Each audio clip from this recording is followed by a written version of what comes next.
الحمدللہ رب العالمین والصلاة والسلام علی خیر الخلق محمد وعلی آلہ وصحبہ اجمعین۔ میں سیرت کے ان دروس میں آپ سب کا استقبال کرتا ہوں اور ہماری کوشش ہے کہ الرحیق المختوم یہ کتاب رمضان سے پہلے ہم ختم کر لیں۔ آج شعبان کی کتنی تاریخ ہے؟ 9 یا 10 شروع ہو گئے، 6 بجے سے کہتے ہیں تو اور ہمارے پاس بہت کم ٹائم ہے، تو ہم چاہتے ہیں کہ زیادہ سے زیادہ پڑھ کے رمضان سے پہلے اس کو ہم ختم کر لیں۔ گزشتہ درسوں میں جو آخری بات ہمارے ساتھ تھی، اللہ کے نبی صلی اللہ علیہ وسلم کے مدینہ آئے ہوئے 9 سال گزر چکے تھے۔ اس میں سب سے پہلے حج کا موقع آیا تو اللہ کے نبی صلی اللہ علیہ وسلم نے ابو بکر صدیق رضی اللہ تعالی عنہ کو امیر الحج بنا کر مقرر کر کے بھیجا، اور سورہ براء کی ابتدائی آیتیں نازل ہوئیں، اور پیچھے سے حضرت علی رضی اللہ تعالی عنہ کو بھی بھیجا۔ تو دونوں ایک مقام پر ملے۔ ابو بکر صدیق رضی اللہ تعالی عنہ نے کہا کہ تم امیر بن کر آئے ہو یا میرے انڈر میں ہو؟ تو علی رضی اللہ تعالی عنہ نے کہا کہ نہیں، میں آپ کے انڈر میں ہوں۔ اور جب مکہ پہنچے تو مکے میں اعلان کر دیا گیا کہ آج کے بعد کوئی مشرک کعبۃ اللہ کا طواف نہیں کرے گا، کوئی ننگے بدن کعبۃ اللہ کا طواف نہیں کرے گا۔ بت پرستی کی جڑ اکھاڑ کر پھینک دی گئی، یعنی بالکل مکے سے آس پاس کے علاقوں سے بتوں کو کیا کر دیا؟ ختم کر دیا گیا۔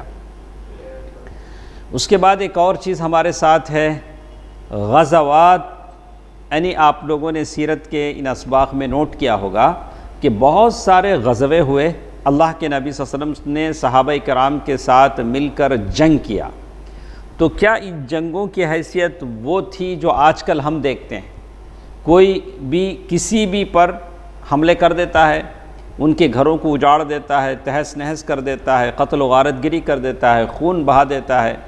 بچے جو قتل ہوتے ہیں ان کو نہیں معلوم کہ ہم کو کیوں مارا جا رہا ہے، جو مرتا ہے اسے معلوم بھی نہیں کہ میں کیوں مر رہا ہوں، مارنے والے کو بھی نہیں معلوم کہ میں اسے کیوں مار رہا ہوں۔ تو فوج سیاسی لوگوں کے ہاتھوں میں کٹ پتلی بنی ہوئی ہے، بولتے ہیں مارو، جیسے روبوٹ ہیں، مارو، مار دیتے ہیں، ہاں کاٹو، کاٹ دیتے ہیں۔ تو کیا اسلامی جو غزوات تھے ان کی حیثیت سیم ایسی تھی؟ نہیں، وہ بالکل الگ تھلگ تھی۔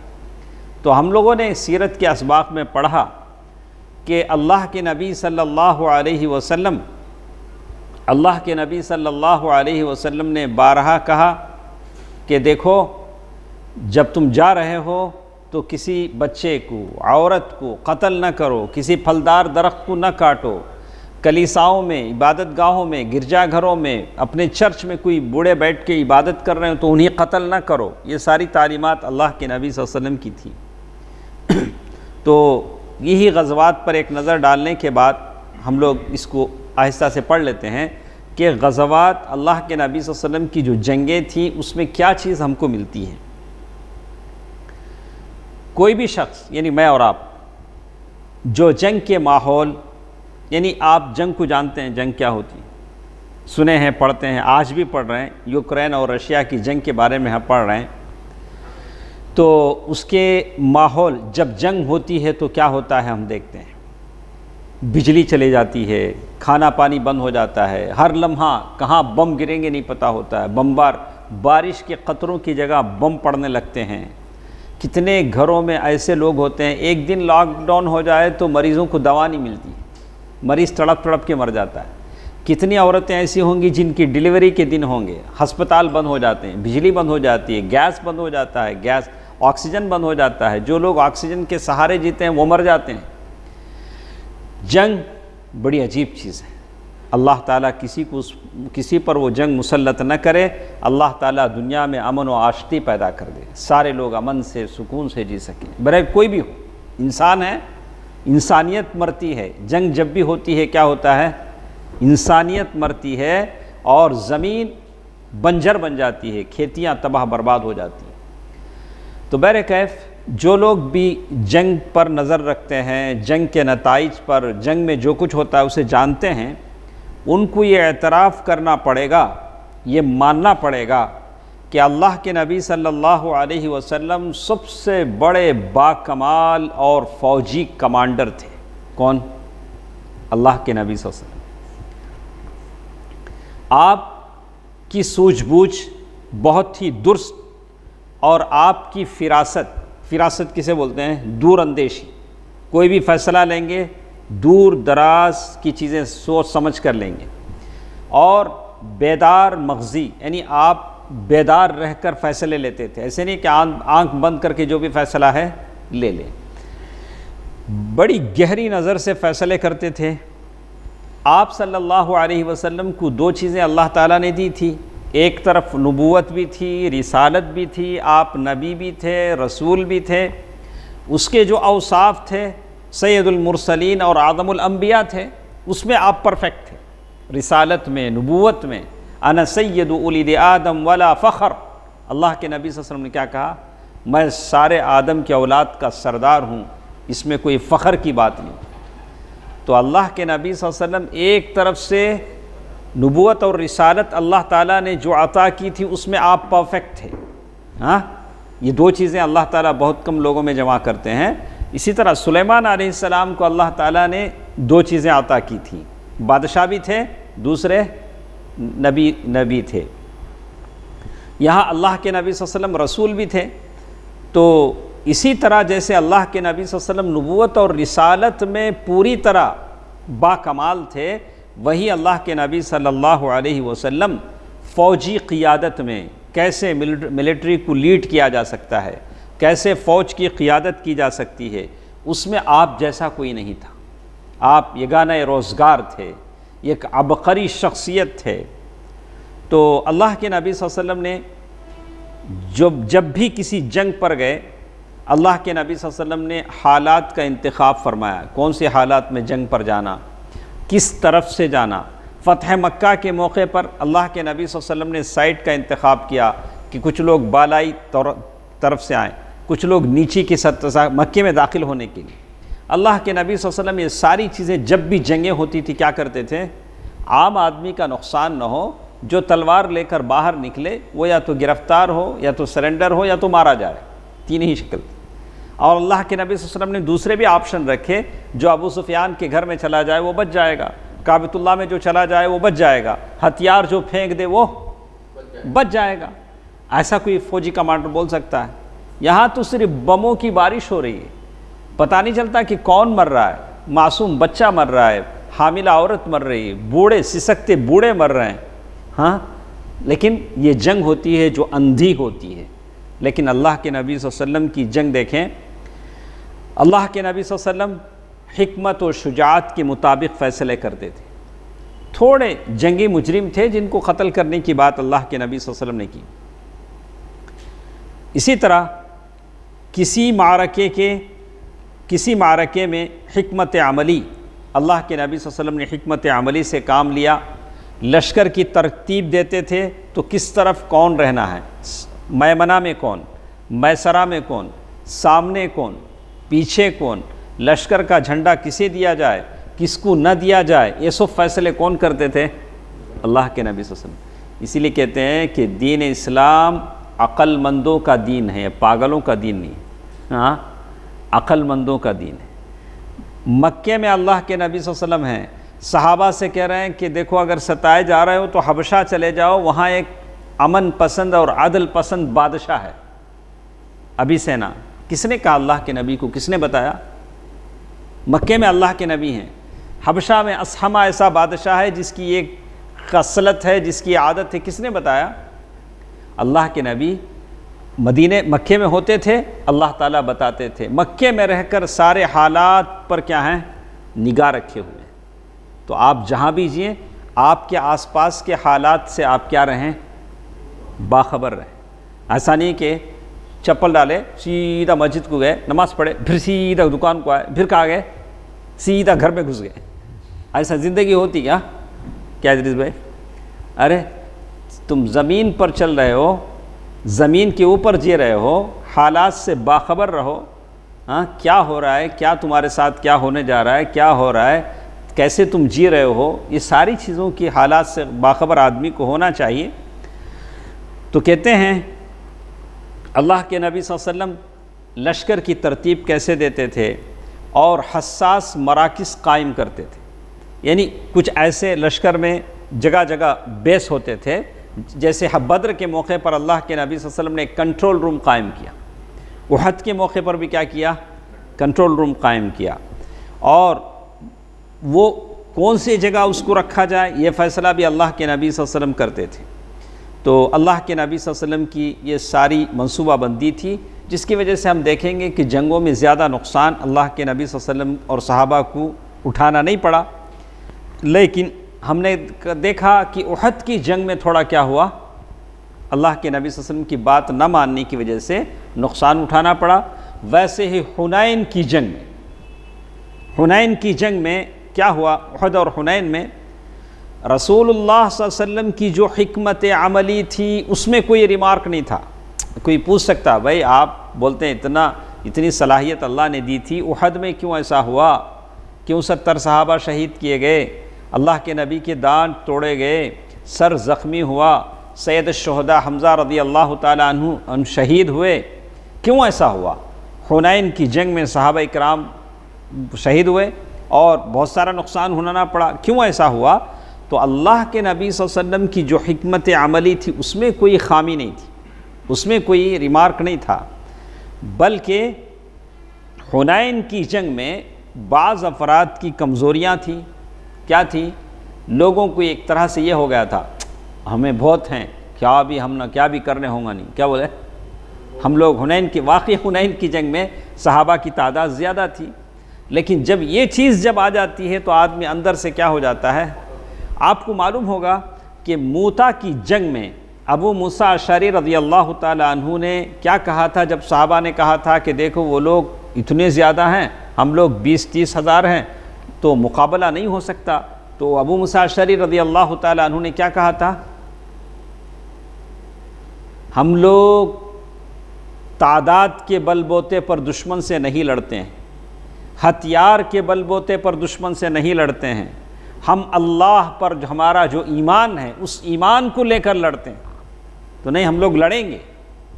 تو بہت زیادہ تعداد تھی، 4-5 لاکھ وہ لوگ تھے، لوگ 20-30 ہزار تھے۔ تو ہماری جو لڑائی دشمنوں سے ہوتی ہے کون سے بیس پر ہوتی ہے؟ ہمارے ایمان اور عقیدے کی بنیاد پر ہوتی ہے، تعداد اور ہتھیار کی بنیاد پر نہیں ہوتی۔ تو حنین کی جنگ میں کچھ یہ تھی، اور احد کی جنگ میں وہاں بھی یہی چیز پیش آئی۔ اس کے بعد احد اور حنین کی جنگ میں مسلمانوں کو جب نقصان اٹھانا پڑا تو اللہ کے نبی صلی اللہ علیہ وسلم نے بھی وہاں اپنی حکمت عملی کا مظاہرہ کیا۔ حنین احد کی جنگ میں کیا ہوا، سب لوگ بھاگ رہے تھے، اللہ کے نبی صلی اللہ علیہ وسلم سب کو کیا کر رہے تھے، جمع کر رہے تھے۔ حنین کی جنگ میں کیا ہوا، سب لوگ بھاگ رہے تھے، اللہ کے نبی صلی اللہ علیہ وسلم خچر پر بیٹھ کر آگے دشمن کی طرف بڑھ رہے تھے، صحابہ خچر کو کنٹرول کرنا چاہ رہے تھے، اللہ کے نبی صلی اللہ علیہ وسلم دشمنوں میں گھس نہ جائیں، لیکن اللہ کے نبی دشمنوں میں کیا کر رہے تھے، گھس رہے تھے۔ تو یہ اللہ کے نبی صلی اللہ علیہ وسلم کا یہ رد عمل تھا۔ تو یہ جو غزوات کی بات ہمیں چل رہی ہے کہ اسلامی جو غزوات ہیں کیوں ممتاز ہیں، عام جنگوں سے الگ تھلگ ہیں جو ہم دنیا میں جو جنگیں دیکھتے ہیں۔ آپ صلی اللہ علیہ وسلم نے یہ غزوے کیوں کیے، یہ جو جنگیں ہوئیں، کوئی بھی آپ کو اعتراض کر سکتا ہے، آپ دعویٰ میں جائیں گے کیوں اللہ کے نبی صلی اللہ علیہ وسلم نے جنگ بدر کیا، جنگ احد کیا، فتح مکہ کیوں ہوا، یہ غزوہ حنین کیوں ہوا، ایسی سوال آ سکتا ہے۔ تو ہم کہیں گے اللہ کے نبی صلی اللہ علیہ وسلم ان غزوات کے ذریعے سے پہلی چیز امن کو قائم کیا۔ کسے؟ آپ کو امن قائم کرنے کے لیے کسی انسان کے جسم میں ایسی حالت ہو جاتی ہے کہ ایک انگلی کاٹنے پڑتی ہے، نہیں اگر انگلی نہیں کاٹیں سارا جسم سڑ جائے گا، تو مجبوراً کیا کرنا پڑتا ہے، کبھی انگلی کو کاٹنا پڑتا ہے۔ تو اللہ کے نبی صلی اللہ علیہ وسلم نے سارے امن کو بچانے کے لیے، ساری زمین کو فتنہ فساد سے بچانے کے لیے جنگیں لڑی تاکہ امن قائم، کبھی امن قائم کرنے کے لیے جنگ لڑی جاتی ہے۔ فتنے کی آگ اللہ کے نبی صلی اللہ علیہ وسلم نے بجھائی، جب جنگیں ہوئی مسلمانوں کو فتح یابی ہوئی تو منافقوں کی آگ کیا ہو گئی؟ بجھ گئی. منافقوں کی فتنہ انگیزیاں کیا ہو گئیں؟ کم ہو گئی. اور اسلام اور بت پرستی کی کشمکش میں دشمن کی شوکت توڑ کر رکھ دی اور انہیں اسلامی دعوت اور تبلیغ کے راستے کو آزاد چھوڑنے اور مصالحت کرنے پر مجبور کر دیا. جب جنگیں ہوئی تو دشمن خاموش بیٹھ گئے، بولے کہ نہیں اب اسلام کے راستے میں نہیں جانا، ہماری خیر نہیں، چلو اللہ کے نبی صلی اللہ علیہ وسلم کو دعویٰ کرنے دو. راستے پرامن ہو گئے. اور ان جنگوں سے یہ بھی معلوم ہو گیا کہ منافق کون ہے، مومن کون ہے. جب عام حالات میں سب ہمارے دوست، کب دوست پہچانے جاتے؟ مشکل کے وقت میں دوست پہچانا جاتا نہیں ہے. ثناء اللہ بھائی ذرا کام ہے میں آتا ہوں، کیا بولے گا؟ جب بھی بلائیں گے اکرم بھائی کو کیا بولیں گے؟ نہیں آج مجھے کیا ہے، ذرا کام ہے میں کل آتا. تو عام حالات میں سب دوست ہیں. دوست اور دشمن کب جانے پہچانے جاتے ہیں؟ مشکل میں. مشکل کے وقت معلوم ہوتا ہے کہ میرا دوست کون ہے، دشمن کون ہے. تو جنگوں کے حالات میں معلوم ہو گیا کہ منافق کون ہے، ہاں مومن کون ہے. جو دلوں میں غدر خیانت کو چھپائے ہوئے تھے وہ باہر پڑ گئے. اس کے بعد اللہ کے نبی صلی اللہ علیہ وسلم نے ان محاذاراؤں کے عملی نمونے سے اللہ کے نبی صلی اللہ علیہ وسلم نے مسلمانوں کے کمانڈروں کی زبردست فوج تیار کی. کبھی بھی یاد رکھیے ہم لوگ کوئی بھی کام کریں ایسے کریں کہ یہ کام قیامت تک جاری رہے. آپ اور میں قیامت تک زندہ رہیں گے؟ نہیں رہیں گے. اس کے لیے کیا کرنا پڑے گا؟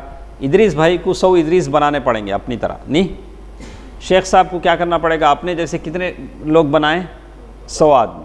تاکہ اگر میں یہاں سے گھر واپس جاتے ہوئے میرے ساتھ کچھ ہو جائے تو کوئی اور آدمی کیا کرے؟ اس کام کو سنبھالے.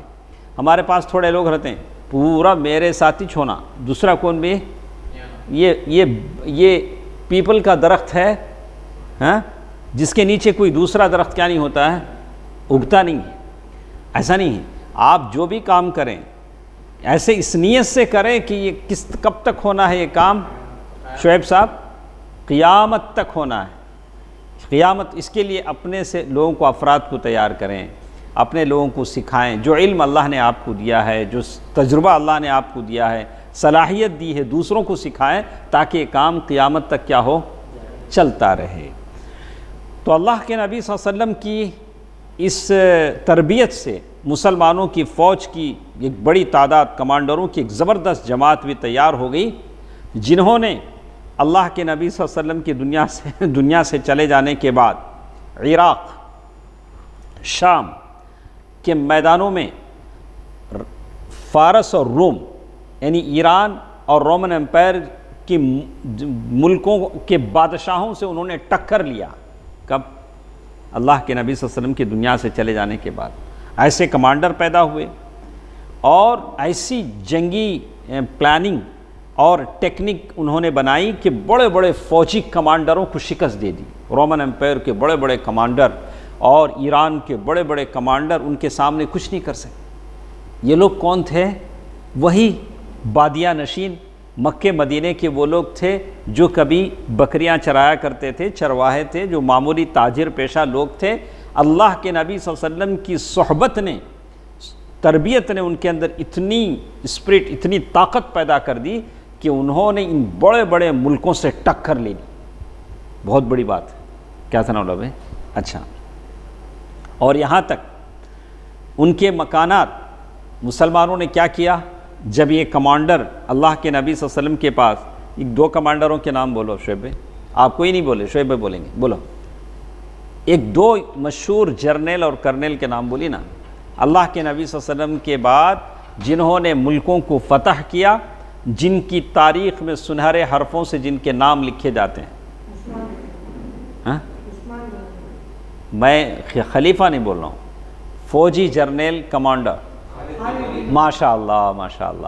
خالد بن ولید رضی اللہ عنہ، طارق ابن زیاد، طارق ابن زیاد، عمرو بن عاص رضی اللہ تعالیٰ عنہ. اور بھی بہت سارے لوگ ہیں، بہت سارے لوگ ہیں جنہوں نے تاریخ میں ایک چیز ثبت کر دی اور مسلمانوں کی فتح، شان و شوکت کے یعنی کہانیاں لکھ دی کہ مسلمان کیسے تھے، ان کا ذکر کیا جانے لگا ان کی. تو کہتے ہیں انہوں نے کیا کیا، دیکھیے دشمنوں کو، اسلام کے دشمنوں کو ان کے گھروں سے، ان کی زمین سے، ان کے مالوں سے، ان کے باغات سے، چشموں اور کھیتوں سے، آرام دہ اور باعزت مقام سے نکال باہر کر دیا. اسلام دشمن لوگ جہاں اپنے محلوں میں تھے ان کے محلوں سے نکال کر ان کو جیلوں تک پہنچا دیا، غلام بنا دیا. جب انہوں نے اسلام قبول نہیں کیا، جزیہ دینے پر راضی نہیں ہوئے، تو ان کو ان مقامات سے نکال کر غلامی کی زنجیریں ان کے گلے میں ڈال دی.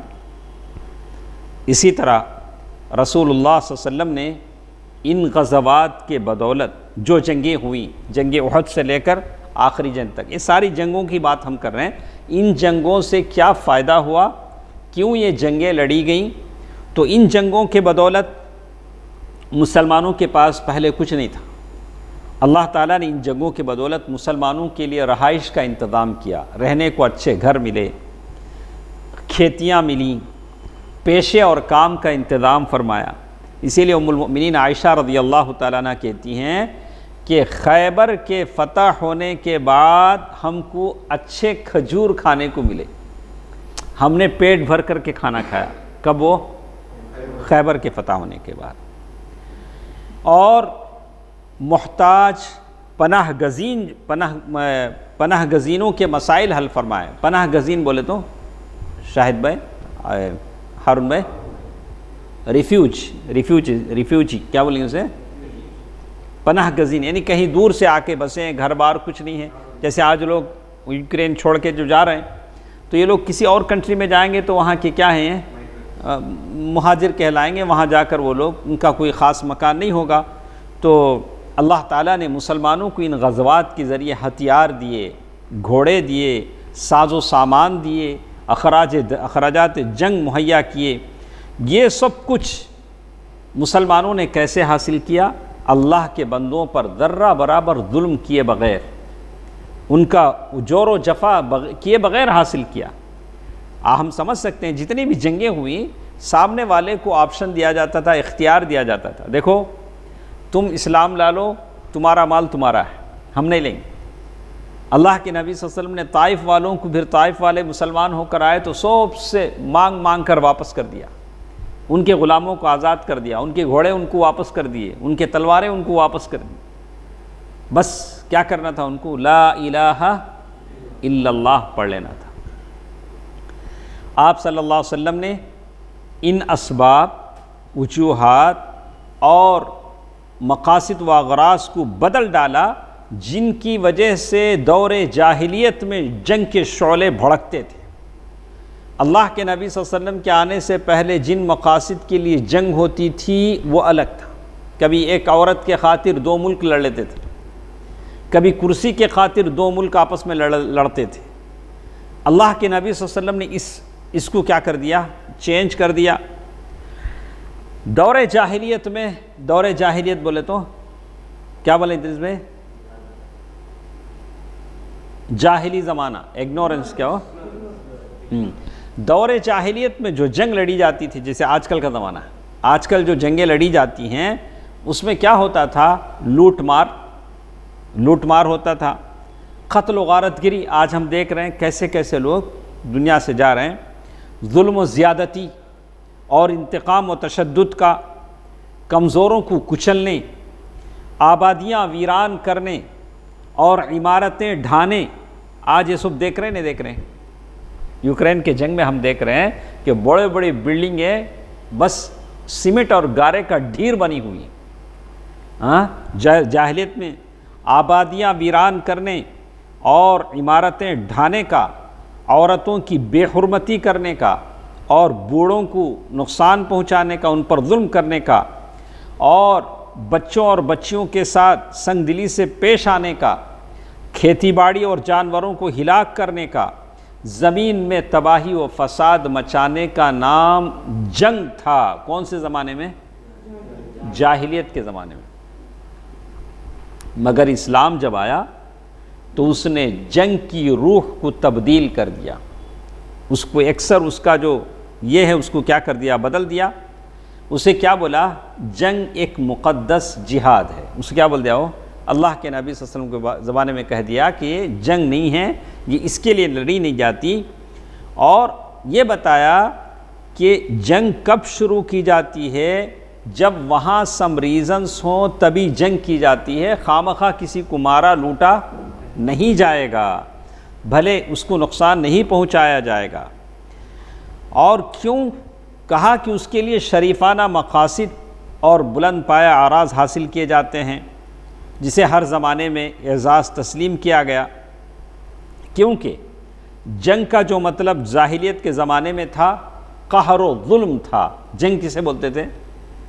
ظلم کرنا، قہر ڈھانا۔ اس سے بدل کر اللہ کے نبی صلی اللہ علیہ وسلم نے جنگ کو عدل و انصاف کا نام دیا۔ وہ زمانے میں قہر و ظلم تھا، اللہ کے نبی صلی اللہ علیہ وسلم نے کیا نام دیا اس کو؟ عدل و انصاف کا نام دیا۔ ایک ایسے نظام کو اللہ کے نبی صلی اللہ علیہ وسلم کے زمانے میں جو سسٹم تھا، اس میں کیا ہوتا تھا؟ طاقتور کمزور کو کھا رہا تھا۔ ہم نے سنا کہ مکے میں وہ ایک قبیلے والا آیا تھا جس کا قرض دینا تھا، مکے میں ستایا جا رہا تھا، وہ قرض لینے والا دے نہیں رہا تھا، اس نے زور سے چیخا، لوگوں دیکھو میرا قرض لے کے دے نہیں رہا ہے، تو سارے لوگوں نے مل کر اس کا حق دلایا۔ لیکن وہ زمانہ تھا جب کمزور کو طاقتور کھا رہا تھا، تو اللہ کے نبی صلی اللہ علیہ وسلم نے اس کو الٹ کر ایک ایسا نظام قائم کیا جس میں طاقتور کمزور ہو جائے۔ اللہ کے نبی صلی اللہ علیہ وسلم نے کیا سسٹم لایا؟ طاقتور کیا ہو جانا؟ کمزور ہو جائے، جب تک کہ اس سے کمزور کا حق نہ دلایا جائے۔ اس طرح جنگ کا معنی یہ ہو گیا تھا، اللہ کے نبی صلی اللہ علیہ وسلم کے زمانے میں جنگ کس کو بولتے تھے؟ ان کمزور عورتوں، مردوں، بچوں کو نجات دلائی جائے جو دعا کرتے ہیں کہ اے ہمارے پروردگار۔ قرآن میں مکے میں جو لوگ تھے، کمزور عورتیں، بچے، بوڑھے، اللہ تعالیٰ سے دعا کرتے تھے، ربنا اخرجنا من هذه القرية الظالم، اے اللہ ہمیں اس بستی سے نکال جس کے باشندے ظالم ہیں۔ کیا بولتے تھے؟ یا اللہ ہمیں اس بستی سے نکال جس کے باشندے ظالم ہیں، اور ہمارے لیے اپنے پاس سے ولی بنا اور اپنے پاس سے مددگار بنا۔ یہ دعا تو اسی کا کام وہ زمانے میں ہوتا تھا۔ اور جنگ کا معنی یہ ہو گیا کہ اللہ کی زمین کو، جنگ کس لیے اللہ کے نبی نے لڑی؟ اللہ کی زمین کو غدر، خیانت، ظلم و ستم اور بدی و گناہ سے پاک کر کے اس کی جگہ اللہ کے نبی صلی اللہ علیہ وسلم نے جنگ کے ذریعے کیا کیا قائم کیا؟ امن۔ ہم نے کہا کہ جنگ کیوں لڑی گئی اللہ کے نبی صلی اللہ علیہ وسلم کے زمانے میں؟ امن کے لیے، رأفت و رحمت، یعنی ایک دوسرے کے لیے بیرسی رحمت چھانے، حقوق دلانے کے لیے جنگ لڑی گئی، مروت اور انسانیت کا نظام بحال کیا گیا۔ انسانیت، آج بہت لوگ بولتے ہیں انسانیت کے واسطے کام کرو، انسانیت کے واسطے بولتے ہیں، لیکن یہ لوگ آج انسان ہمیں جانور، ہاں یہ لوگ آج انسان ہمیں کیا ہیں؟ ہاں بولتے وہ ابھی وہ صبح میں ایک صاحب بولتے کشمیری پنڈتوں کا وہ کیا کہ نیا فلم ایک آیا ہے، ہاں اس میں جو دیکھتے ہیں آپ، اس میں جب ڈیٹا آپ دیکھیں گے تو واقعی اس پر ایسا نہیں ہونا چاہیے۔ اسلام اس کی اجازت نہیں دیتا کہ کسی کا خون بہایا جائے۔ اس کا ہم کیا کرتے ہیں؟ باقی وہ زمانے میں کشمیری پنڈتوں کے ساتھ جو ہوا غلط ہوا، ایسا ہرگز نہیں ہونا چاہیے۔ خون بھلا کسی کا بھی کیا ہے؟ خون ہے، کسی کا خون ہرگز کیا نہیں کرنا چاہیے؟ نہیں بہانا چاہیے۔ لیکن ان کا جو خون ہوا اس کے بعد جو خون بہایا گیا ایک مخصوص لوگوں کا، اس سے دگنا تگنا زیادہ تھا، ایسا بھی نہیں ہونا چاہیے۔ بہرحال دنیا میں جب بھی ماحول خراب ہوتا ہے، جنگ و جدال پنپتا ہے، انسانیت ختم ہو جاتی ہے۔ بھلے کسی کا بھی خون ہو، کسی بھی مذہب کا ماننے والا ہو، کسی کو بے سبب بلا قتل کرنا، مال لوٹنا، خون بہانا، اسلام نے کبھی بھی اس کو کیا نہیں کیا؟ ہمت افزائی نہیں کی، پروموٹ نہیں کیا۔ اسلام بس امن چاہتا ہے۔ کیا چاہتا ہے؟ امن چاہتا ہے، عدل چاہتا ہے۔ رسول اللہ صلی اللہ علیہ وسلم نے، یہ غور سے سنیں، کیوں میں اس کو آپ کو بول رہا ہوں کہ یہ ہماری کتاب کا خلاصہ ہے۔ آپ کو بھی اعتراض ہو سکتا ہے، آپ کو کوئی پوچھ سکتا ہے کیوں اللہ کے نبی صلی اللہ علیہ وسلم نے جنگیں لڑیں۔ جب آپ اس کو غور سے سنیں گے تو آپ کیا کر سکیں گے؟ اس کا جواب دے سکیں گے۔ اللہ کے نبی صلی اللہ علیہ وسلم جب بھی لوگوں کو جنگ کے لیے بھیجتے، آسانی برتنے کا حکم دیتے، آسانی برتنے کا حکم دیتے، اور اپنے فوجیوں اور کمانڈروں کو بٹھا کر کہتے کہ میں جو رولز کہہ رہا ہوں اس کے مطابق کیا کرو؟ جنگ کرو۔ اللہ کے نبی صلی اللہ علیہ وسلم ہمیشہ اس بات کا خیال رکھا کہ جنگ کے جو اصول ہیں اس کو کبھی بھی کوئی بھی کیا نہیں کرے؟ بریک نہ کرے۔ سلیمان بن بریدہ، غور سے سنیں، آخری پیراگراف ہے، آپ غور سے سنیں، کتنی اچھی باتیں اس میں ہیں، لوگوں کو بتائیں۔ آج اسلام فوبیا، اسلام کو بدنام کرنا، مسلمانوں کو بدنام کرنا، اللہ کے نبی صلی اللہ علیہ وسلم کو خون کے پیاسے کی شکل میں پیش کرنا، العیاذ باللہ، العیاذ باللہ، حالانکہ قرآن کہتا ہے وَمَا أَرْسَلْنَاكَ إِلَّا رَحْمَةً لِلْعَالَمِينَ۔ ہاں، تو بھلے کوئی کچھ بھی کہے، ہمارا قرآن کیا کہتا ہے؟ اللہ کے نبی صلی اللہ علیہ وسلم نبی رحمت ہیں، جنہوں نے انسانوں تو انسان، جانوروں پر رحم کیا۔ بکرا ذبح کرنے کا وقت آیا تو کہا کہ چھری اچھی طرح تیز کر لو، کہیں اسے تکلیف نہ ہو۔ ہاں، کسی نے چڑیا کے 2 بچوں کو لے لیا، چڑیا بار بار اڑ رہی تھی تو کہا کہ ارے کس نے اس چڑیا کے بچوں کو لیا، وہاں واپس کر دے۔ ہاں، کسی عورت نے بلی کو باندھ کے رکھا، جس کی وجہ سے بھوکی پیاسی بلی مر گئی، تو کہا کہ وہ بڑھیا کی عورتیں عبادتیں کام نہیں آئیں گی، اس کی وجہ سے بڑھیا کہاں گئی؟ جہنم میں گئی۔ کسی زانیہ عورت نے کتے کو پانی پلا دیا، زانیہ تھی، تو کہا کہ اس کتے کو پانی پلانے کی وجہ سے اسے کیا کر دیا گیا؟ بخش دیا گیا۔ اے رحمت للعالمین ہے۔ اونٹ اللہ کے نبی کے پاس پہنچ کر شاکی ہے کہ میرا مالک مجھے چارہ کم دیتا ہے، زیادہ کام لیتا ہے۔ اللہ کے نبی جو جانوروں کے لیے سید المرسلین رحمت للعالمین تھے، نبی رحمت تھے، تو انسانوں کا تو کیا کہنے، انسانوں کا تو کیا کہنے۔ تو اللہ کے نبی صلی اللہ علیہ وسلم کے لیے دیکھیے، سلیمان بن بریدہ رضی اللہ عنہ کا بیان ہے کہ رسول اللہ صلی اللہ علیہ وسلم جب کسی لشکر یا سریے کا امیر مقرر فرماتے تو اسے خاص اس کے اپنے نفس کے بارے میں اللہ عز و جل سے ڈرتے رہنے اور اس کے مسلمان ساتھیوں کے بارے میں خیر کی وصیت فرماتے۔ جب آدمی کسی جگہ کا بڑا ہو جاتا ہے تو سمتھنگ اس کے اندر کیا ہو جاتا ہے؟ ایک طرح کا یہ آ جاتا ہے، میں پورے فوج کا بڑا، جو چاہے کر سکتا ہوں، جسے چاہے نکال سکتا ہوں، جس کو چاہے جگہ بدل سکتا ہوں۔ اللہ کے نبی صلی اللہ علیہ وسلم پہلے ان کے بارے میں کیا کرتے ہیں؟ آپ کیا کرو؟ اللہ سے ڈرو، اور پھر جو یہ تمہارے ساتھ جتنے بھی لوگ ہیں ان کے بارے میں بھی اچھا سلوک کرو، ان کے ساتھ اچھا بیہیویئر کرو۔ پھر اللہ کے نبی صلی اللہ علیہ وسلم فرماتے اللہ کے نام سے اللہ کے راستے میں جنگ کرو۔ کس کے نام سے کر رہے ہو تم جنگ؟ اللہ کے نام سے۔ اللہ کے نام سے جب جنگ کرو گے تو کسی پر ظلم نہیں کرو گے، اس لیے کہ اللہ ظالم نہیں ہے۔ فلا تظالموا، اللہ نے کہا کہ ایک دوسرے پر ظلم نہ کرو، انی حرمت الظلم علی نفسی، میں نے ظلم کو اپنے اوپر حرام کر لیا ہے۔ فرسٹ آف آل آپ اللہ کا نام لے کر آگے بڑھیں گے تو کسی پر کیا نہیں کریں گے؟ اسی لیے بسم اللہ، اللہ کے نام سے چلو، اور ساتھ ساتھ کا اللہ کے راستے میں غزوہ کرو۔ کس کے لیے غزوہ کر رہے ہو؟ اللہ کے لیے کر رہے ہو۔ تو یہاں نہ عزتیں لوٹی جائیں گی، نہ مال جلائے جائیں گے، نہ خون بہایا جائے گا، اس لیے کہ اللہ کے نام سے ہو رہا ہے۔ سبحان اللہ۔ جس نے اللہ کے ساتھ کفر کیا ان سے لڑائی کرو۔ اگر کوئی کفر کرتا ہے، اسلام لانے کو تیار نہیں ہے، جزیہ بھی دینے کو تیار نہیں ہے، ٹیکس دینے کو تیار نہیں ہے، نہ اپنا ہتھیار پھینکنے کو تیار ہے، اس سے لڑائی کرو، غزوہ کرو، خیانت نہ کرو۔ کیا بولے ہیں؟ خیانت نہ کرو، بدعہدی نہ کرو، بدعہدی نہ کرو، ناک کان وغیرہ نہ کاٹو۔ سبحان اللہ۔ کیا بولے ہیں؟ ناک کان مثلا کرنے کی بات ہے، ایسا نہ کرو۔ کسی بچے کو قتل نہ کرو. کیا نہیں کرو؟ کسی بچے کو قتل نہ کرو. آج بچے بھی پریشان ہیں.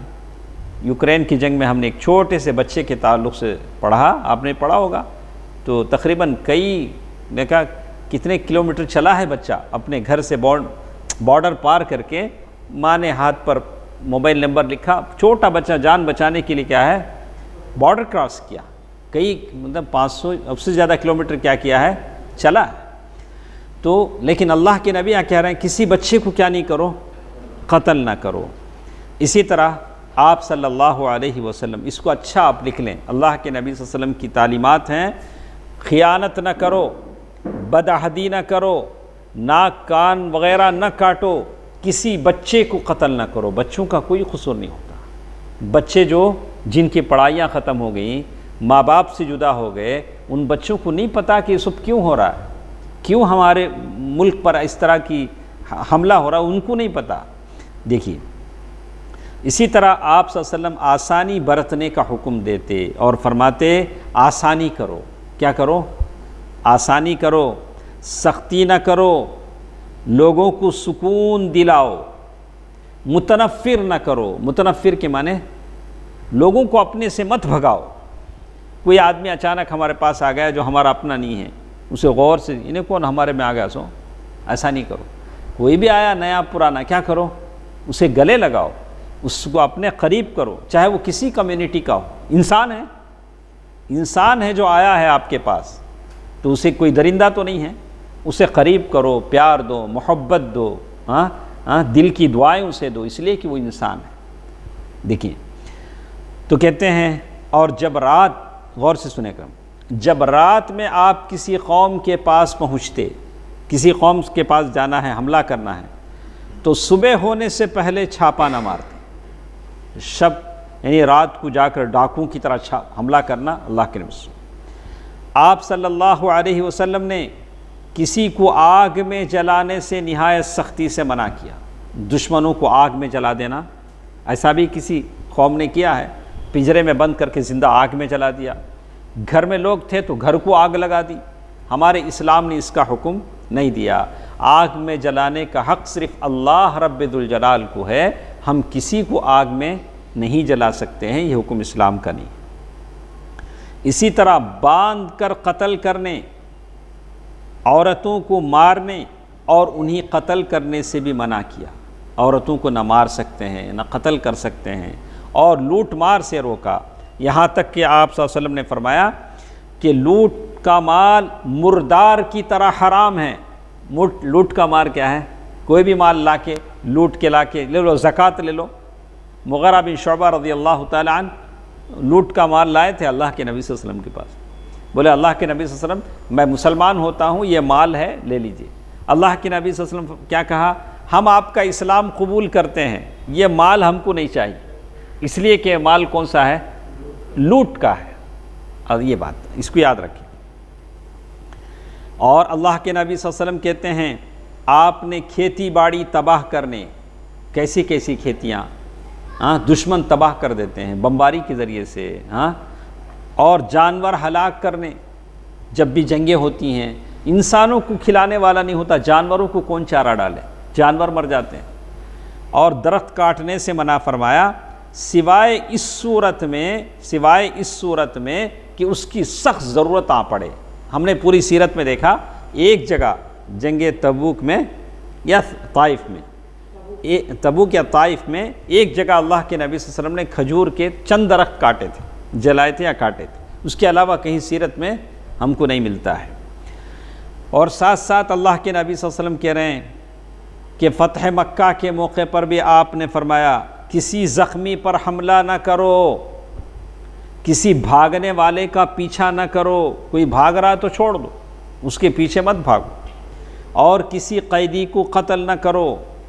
آپ صلی اللہ علیہ وسلم نے یہ بھی سنت جاری فرمائی کہ کسی سفیر کو قتل نہ کیا جائے. دشمنوں کی طرف سے کوئی ڈیلیگیٹ بات کرنے کے لیے آتا ہے تو اسے قتل نہ کرو. آپ صلی اللہ علیہ وسلم نے معاہدین کہتے ہیں نان مسلمس ہیں، اسلامک کنٹری میں رہ رہے ہیں، ٹیکس دے رہے ہیں، یا مسلمانوں نے امن دیا ہے، ان کو بھی قتل کرنا کیا ہے؟ منع ہے. یہاں تک کہ اللہ کے نبی صلی اللہ علیہ وسلم نے فرمایا کہ جو شخص کسی معاہد کو قتل کرے گا وہ جنت کی خوشبو نہیں پائے گا۔ معاہد کا تو کون؟ وہ لوگ جو مسلم کنٹری میں ہیں، نان مسلمس ہیں، وہ معاہد ہیں جن کی آپس میں صلح ہوتی ہے مسلمانوں سے، ان کو قتل، حالانکہ اس کی خوشبو 40 سال کے فاصلے سے پائی جاتی ہے۔ اگر کوئی کسی ایسے معاہد کو قتل کرے گا تو جنت کی خوشبو اسے نہیں ملے گی۔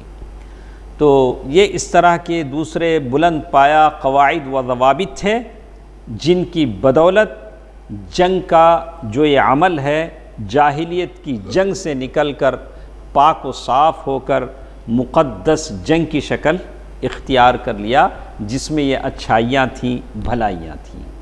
تو اس کو ہمیشہ یاد رکھیں، اس لیے کہ ہم کسی کے سامنے اسلام کی تصویر کو بگڑتے دیکھیں تو ہم صحیح تصویر پیش کریں کہ اسلام، اس کی جگہ یہ باتیں اسلام میں آتی ہیں۔ تو انشاءاللہ کل کے درس میں ہمارے ساتھ باتیں ہیں کہ اس کے بعد اس لوگ اسلام میں آتے گئے فوج در فوج، اور بہت سارے وفود اسلام میں آئے ہیں، وہ کیا کیا وفود ہیں انشاءاللہ کل کے درس میں سنیں گے۔ تو آپ بھی تھوڑا جلد آ جائیں جتنے بھی میرے ساتھ ہیں، تاکہ ہم لوگ اس کتاب کو رمضان سے پہلے ختم کر سکیں انشاءاللہ۔ سبحانک اللہم ربنا وبحمدک، اشہد ان لا الہ الا انت استغفرک واتوب الیک۔ والسلام علیکم ورحمۃ اللہ وبرکاتہ۔